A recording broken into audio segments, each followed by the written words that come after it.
Hi guys, it's Peter, welcome to our channel. And in this video I'm gonna give you my opinion on Enduro tire for XR.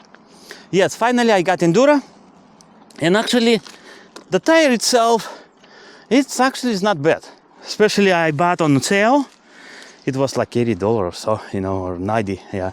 But anyway, for all season, like my case, because I'm riding summertime, winter time, springtime, fall time, I will not call this tire good for all season, especially for winter. I will have to modify tread, but for me it's no big deal.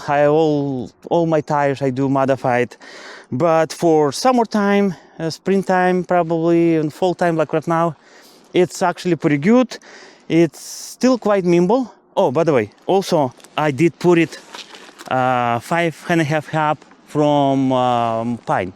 Now this board, it's quite amazing, guys. I mean, 18S 2-piece with moly cells P42A. It's like GT battery pack in this board with Pine hub and Enduro tire. Enduro tire, like I said, performs really good. I like it. For winter I will modify it, see how it goes during the winter time.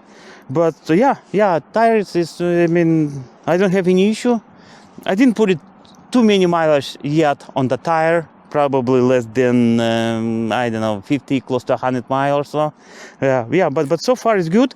I like the way it performs on my standard pressure. Right now I'm running, I believe it's at 17.5 or 18 pounds. Yeah, it feels really nice. Yeah.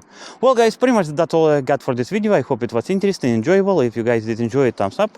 If you don't want to miss any future videos, subscribe. I will be really appreciate. And I have to go, guys.